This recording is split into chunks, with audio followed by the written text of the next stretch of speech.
and get started with Okay. introductions, and then we'll get started with the interview. So, Great. Good. all right. So, for everyone, I am Sheena Hogue, the author of How to Get a Bachelor's Degree with Little to No Debt, in which I provide practical strategies for parents and students to work together as they prepare for college. It also includes a workbook for guidance counselors to help keep students on track as they prepare for college. Tonight, we will be talking about how to turn ideas into a career. And I have with me C.G. Jackson. C.G. Jackson is an entrepreneur, author, inspirational speaker, and a workshop facilitator. With nearly a decade of professional sales and marketing experience working with Fortune 500 companies, CG is trained and equipped to help women from all walks of life discover what success means to them and provide quantifiable, actionable strategies to uplevel and shift in their life and business starting now. She is the independent author or independently published author of She, Myself, and I, A Girl's Guide to Living the Life She Loves. And when she talks about how she overcame fear of sacrificing work for family time, the fear of transitioning from long-term relationships, and the fear of not being liked. She currently resides in Columbus, Georgia, and is working to release a guided journal entitled Dear Diary for ambitious but ridiculously busy women who desire to thrive in business and in leadership. Thank you. So honored to have Miss CG Jackson with me tonight. How are you doing, CG? Thank you for having me, Sheena. I'm excited. Can you hear me okay? Is everything good with your audio? I think it was a little crackle, but I think we're good now. Okay. Yes, I've done this before, but for some reason, you always have those technical challenges. Right. I understand. So we're going to go ahead and get started. And your title says, CG, Transition Strategist and Idea Amplifier. Now, what exactly does that mean? So, Sheena, what that means is it's just a fancy title, I guess, for helping people. You know how you come up with a good idea, but you don't know how to get started?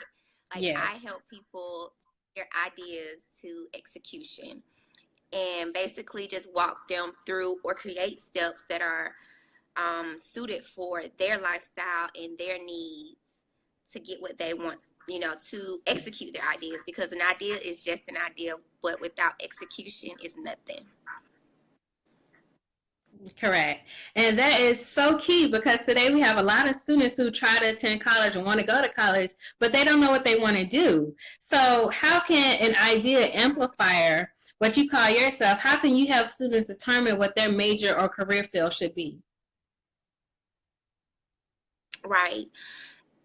Anytime you are trying to make a decision, especially college being such an important milestone in your life, I always go back to thinking, what it is that you like to do. Because titles, like I said earlier, titles are just things that you can put on yourself. um, like I always laugh when I call myself a idea amplifier.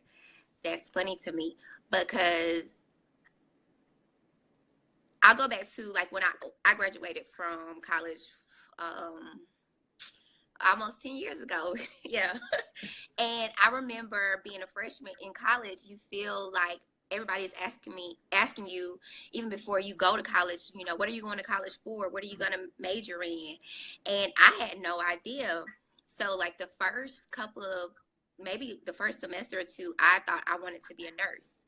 And then I realized I don't like blood and I really don't like touching people and I don't really like to be touched. So, nursing probably was not going to be the field for me, but I knew that I liked to help people, and that was what attracted me to being a nurse. So fast forward to over so many years from then, I still help people today, but I help them in um, a different way, in a different capacity. Um, Through, planning for their financial future or helping them plan a business or start a new hobby or something like that. So I'm still helping people, but not as a nurse. So the key is to recognize what you like to do and not focusing on a title. Correct. So did you go to school? Did you actually get a degree in nursing, or did you change your major while you were in school?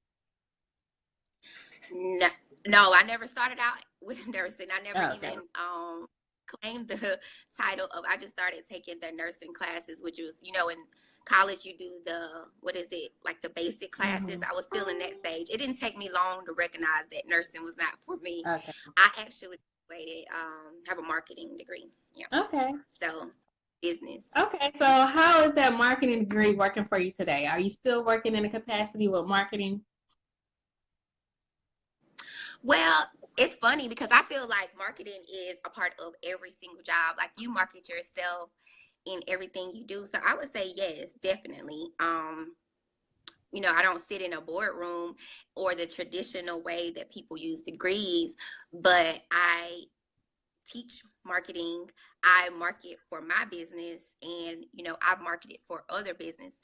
I've done sales and marketing pretty much my whole career, whether it was insurance sales or um, just like I said, helping other people start their business or starting something that they've been wanting to do. So that's all a part of marketing. Every business does marketing, whether they realize it or not. And do you think that your college degree was valuable to you today?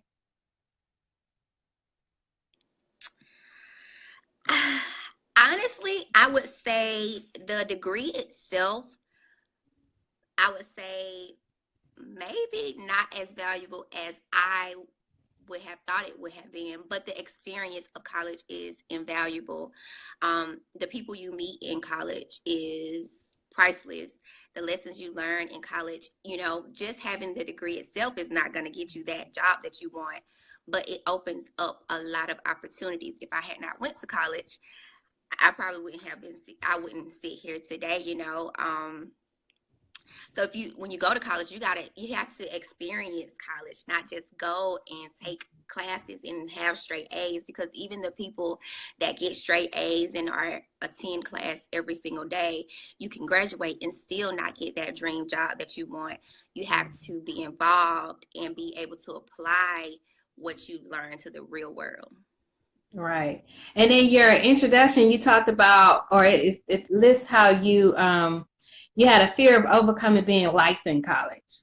So while you was in college, getting that experience and doing all those things outside of class, was it very important for you to be liked in college? And do you think that that's still something that's important for women today as they go to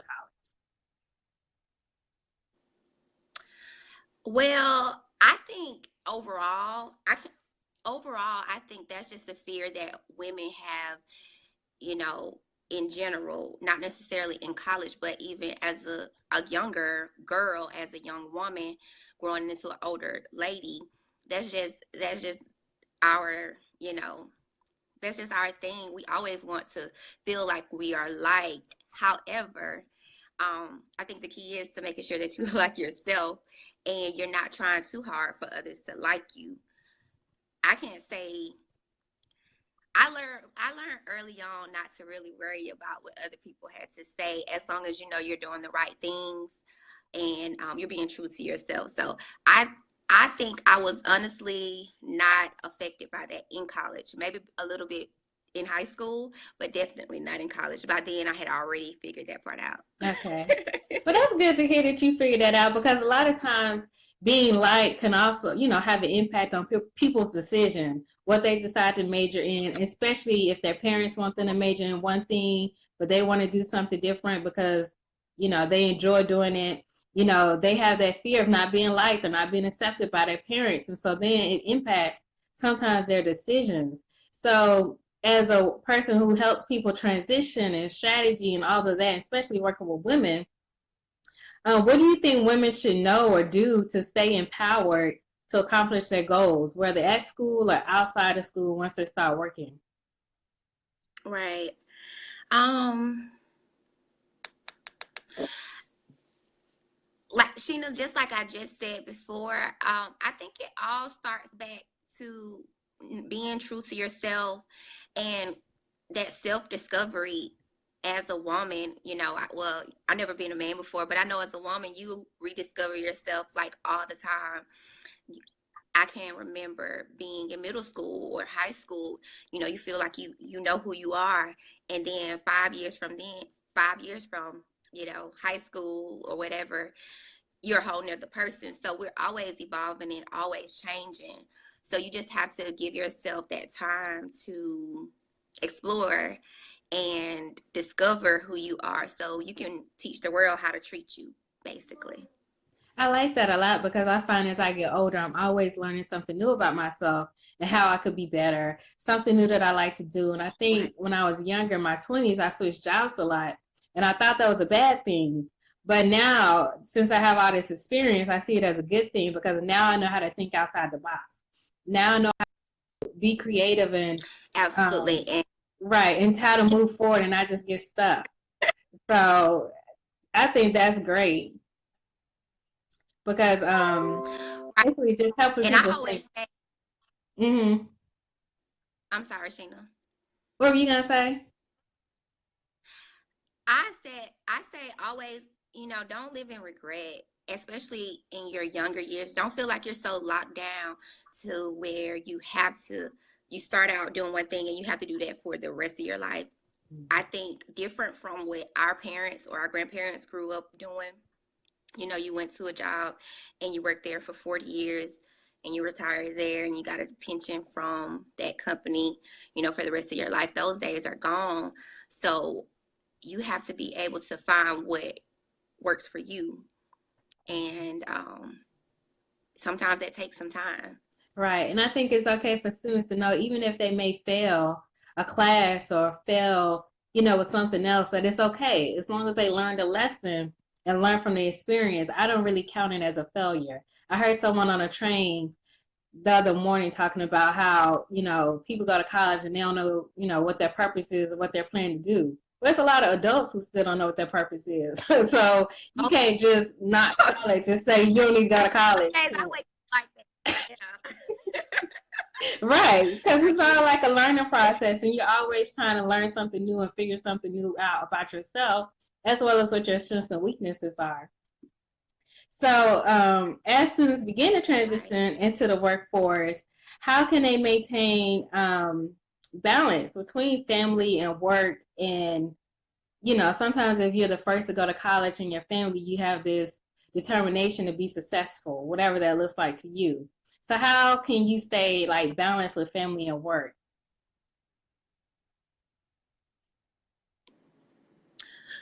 The main things well, honestly, I don't believe in balance. Like, I don't try to have my life balanced because it's impossible, especially when you have, a family, kids, spouse, all of these people that you got to take care of and that needs your TLC and stuff like that. So I try to like create harmony, like make everything work together a little bit because you will never be able to spend as much time, working as you do with your kids or um bake cookies for every school event. You just not going to be able to do it. And if you try to do it, you're going to drive yourself crazy trying to be this perfect mom or this perfect, you know, wife or the one with the most money or the one that has the most sales. You're going to drive yourself crazy.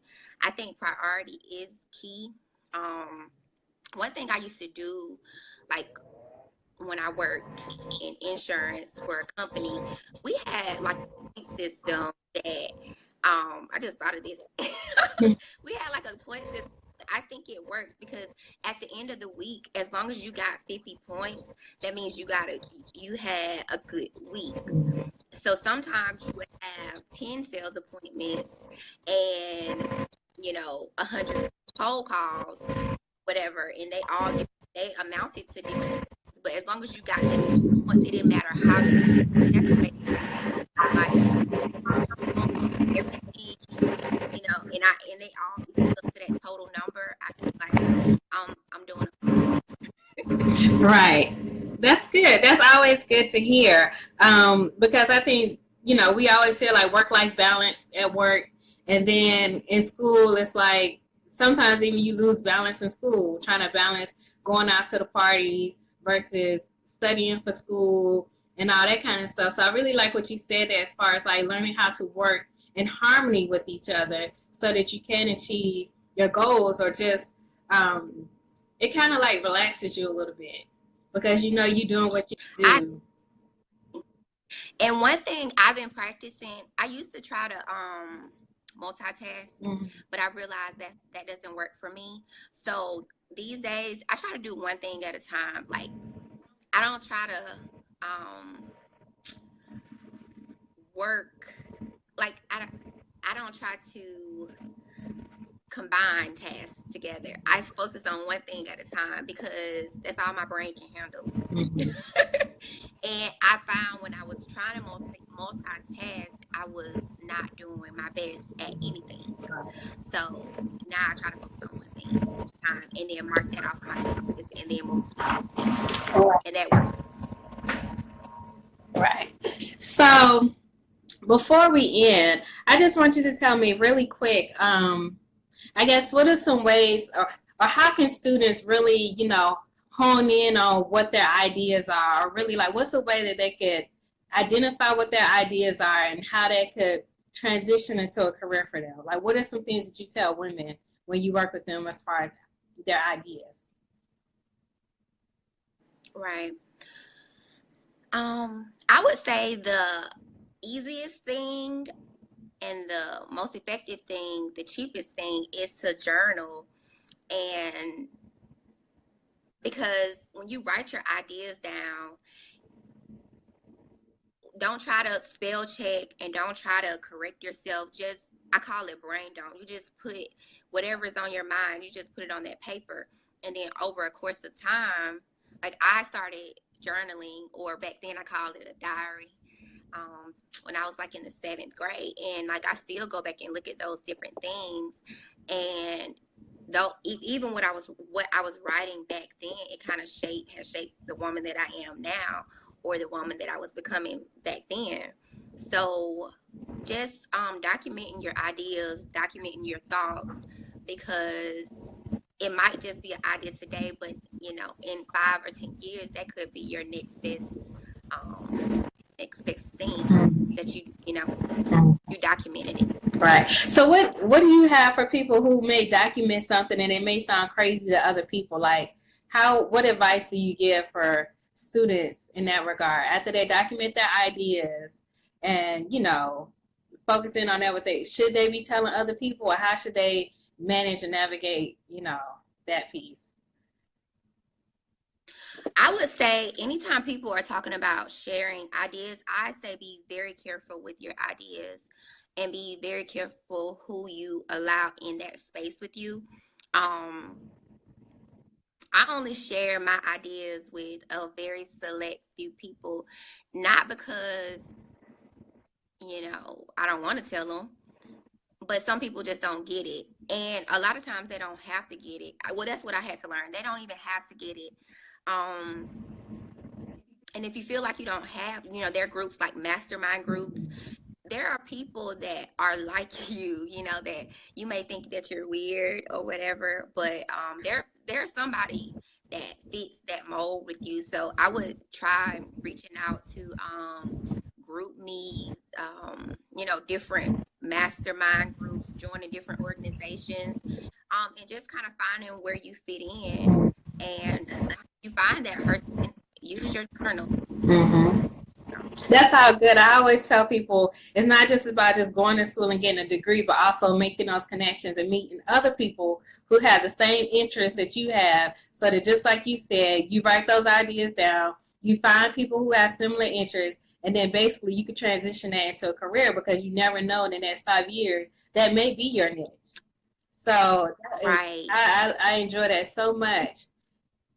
Sheena, like when you talked about having multiple jobs, like I remember like in college I worked at Outback Steakhouse, but some of the same things I learned back then, like I still use them today, like my customer service skill, things like that they taught me during training, and I used those years working there. I still use them today, even though I don't work there. So I feel like nothing is for nothing. Everything is a stepping stone to what's next for you. Mm-hmm. Well, thank you so much, CG. Before we wrap up, could you tell us where can we get in contact with you? You can contact me. I'm on Facebook, Instagram. Yeah, Facebook and Instagram at I am CG. I am SYGIE. And my website is sygie.org. All right. And you can contact through those. And when can we expect to see your journal out? I am pushing for it to be available by the spring. Okay. And if you want, you can join my mailing list and you'll be the first to know. All right. And we could just go to cgsays.com. Mm-hmm. Okay, cgsays.com. All right, well, thank you so much for joining me. I know we had a few technical problems on the beginning, but hopefully we will connect again, and then we can share some other tips and strategies for students as they embark on college, as well as while they're in attendance to graduate. Thank you so much, and have a good night. Bye-bye.